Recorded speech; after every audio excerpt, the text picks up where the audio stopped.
चक्रवाती तूफान ताउते past 24 hours में रैपिड इंटेंसिफिकेशन प्रोसेस में आते हुए आज सुबह एक वेरी सीवियर साइक्लोन स्टॉर्म में परिणत हो गया था और आज आफ्टरनून में ये गोवा से लगभग 150 किलोमीटर दूरी पे वेस्ट नॉर्थ वेस्ट दिशा पे केंद्रीभूत है।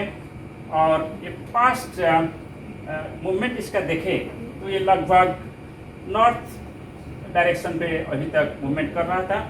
आज नून के बाद ये नॉर्थ नॉर्थ वेस्ट मूवमेंट शुरू किए हैं और हमारी उम्मीद है कि ये धीरे धीरे नॉर्थ नॉर्थ वेस्ट मूवमेंट करके 18 मई को अर्ली आवर्स अर्ली मॉर्निंग के टाइम पर सौराष्ट्र कोस्ट को तट को पार करेगा और जब ये तट के पास पहुंचेगा इसका विंड स्पीड लगभग 155 से 165 किलोमीटर प्रति घंटा और गस्टिनेस पे 185 किलोमीटर प्रति घंटा होने का उम्मीद किया जा रहा है।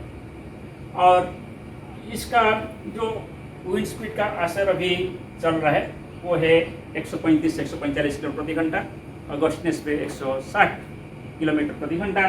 और आप जैसे यहाँ देख रहे हैं 70 से 90 किलोमीटर प्रति घंटा और गस्टिनेस पे 100 किलोमीटर प्रति घंटा विंड्स गोवा और Konkan specially south Konkan area में अभी हो रहा है।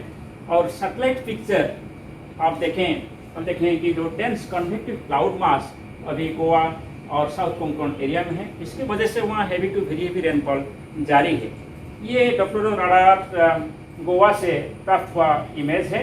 इसमें आप देख सकते हैं कि ये जो सर्कुलर एरिया है इसको आई बोलते हैं और इसके चारों तरफ जो क्लाउड्स दिखाई दे रहा है इसको वॉल क्लाउड्स बोलते हैं, जो कि सबसे डेंजरस एरिया है। और आई में ये क्लियर स्काई कंडीशन रहता है, मगर जहाँ आई पास करता है वहाँ 2 बार आई वॉल या वॉल क्लाउड जाते हुए 2 बार डिवास्टेशन होता है। इसलिए जो एरिया में आई यानी सेंटर जाता है वहाँ सबसे ज़्यादा नुकसान होता है।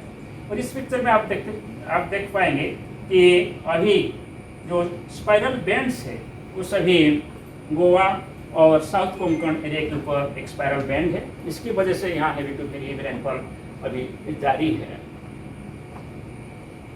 इसका रेनफॉल का इम्पैक्ट आप देखें तो कल से स्पेशली 17 तारीख और 18 तारीख को गुजरात का जो कोस्टल डिस्ट्रिक्ट है वहाँ सबसे ज़्यादा बारिश होने का उम्मीद किया जा रहा है।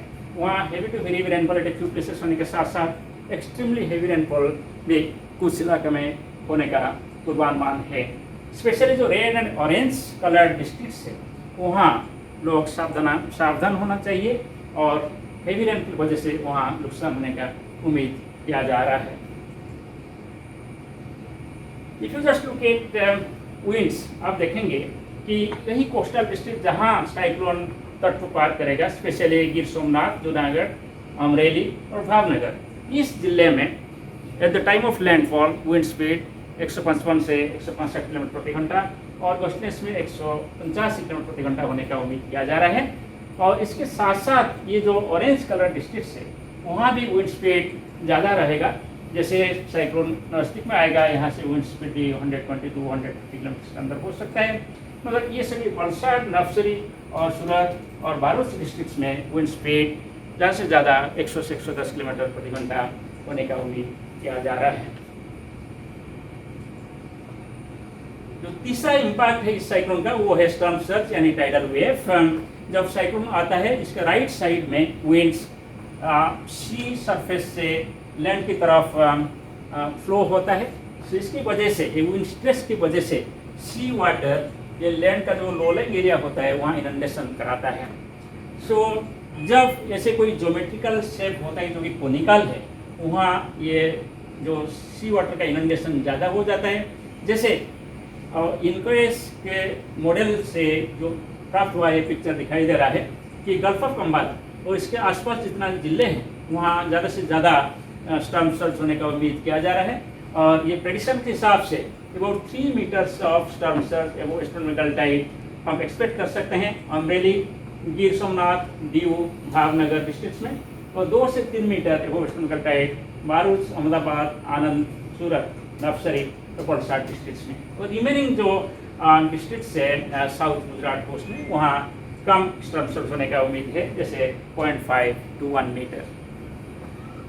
जब इस एरिया में साइक्लोन लैंडफॉल करेगा इसके साथ साथ आपको heavy rainfall, winds and storm surge यानी मल्टी हजार्ड सिनारियो डेवलप होगा। इसकी वजह से लार्ज स्केल डैमेज हम एक्सपेक्ट कर सकते हैं, स्पेशली जो एरिया में साइक्लोन का लैंडफॉल होगा, जैसे कि अमरेली, जूनागढ़, गिर सोमनाथ, वटार एंड भावनगर।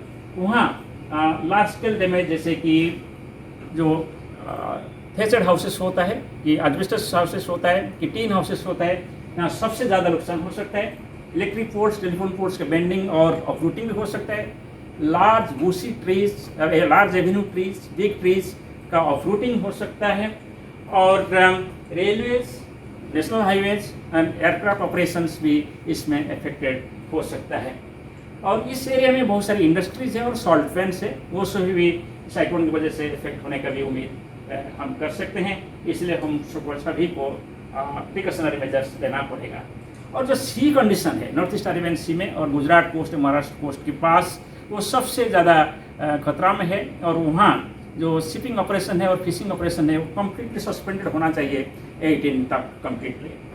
और जब तेज़ बारिश होता है और सी से जब टाइडल वेव आता है, इसके साथ एक सी स्प्रे भी आता है, और जिसकी वजह से विजिबिलिटी ऑलमोस्ट जीरो हो जाता है, लोगों को दिखाई नहीं देता है। और साइक्लोन आने के बाद कोई एरिया में स्टेप करना मुश्किल हो जाता है। इसलिए साइक्लोन आने से पहले एज ए प्रिकॉशनरी मेजर हम सेफ प्लेस को चले जाना चाहिए। तो ये सभी को देखते हुए आप जो एरिया में साइक्लोन क्रॉस करे सबसे ज़्यादा इम्पैक्ट होगा। इसके साथ साथ रिमेनिंग डिस्ट्रिक्ट से, जैसे देवभूमि, द्वारका, कच्छ, जामनगर, राजकोट, मोरबी, वलसाड, सूरत, वडोदरा, भरूच, नवसारी, आनंद और अहमदाबाद डिस्ट्रिक्ट्स में भी नुकसान होगा, मगर रिलेटिवली यहाँ नुकसान कम होगा। सो ये सभी डैमेज जो एक्सपेक्ट हम कर रहे हैं, इसको देखते हुए हम कुछ एक्शन सजेस्ट किए हैं पब्लिक के लिए और स्टेक होल्डर्स के लिए। जैसे कि लो लाइंग एरियाज लोगों को इवैक्यूएशन करना चाहिए, इसलिए स्टेट गवर्नमेंट और सेंट्रल गवर्नमेंट पदक्षेप ले रहे हैं। हम यही अनुरोध करेंगे कि पब्लिक गवर्नमेंट एजेंसी को कोऑपरेट करें, और जब बुला जाता है इवैक्यूएट करने के लिए, इवैक्यूएट करके सेफ प्लेस को चले जाना चाहिए। और फिशिंग ऑपरेशन और shipping operation over central Arabian sea और नॉर्थ ईस्ट अरेबियन सी में कम्प्लीटली सस्पेंडेड होना चाहिए। और रेल और रोड ट्रैफिक को जुडिशियस रेगुलेशन होना चाहिए। और एफेक्टेड एरिया जो है उसमें लोग स्पेशली 18 तारीख को इंडोर में रहना चाहिए। और कम्प्लीटली शिपिंग ऑपरेशन, बोट्स वगैरह को हम स्टॉप करना चाहिए। सो ये जो विवरण मैं आपको प्रदान कर रहा हूँ, ये हम हर 3 घंटे अपडेट कर रहे हैं। और जब तक साइक्लोन का स्थिति रहेगा तब तक हम हर 3 घंटे आपको ये सूचना प्रदान करेंगे। आप रीमोर में बिलीव मत करिए और ऑफिशियल इन्फॉर्मेशन को लेकर आप आपको सुरक्षा दें और समाज को भी सुरक्षा दें। नमस्कार।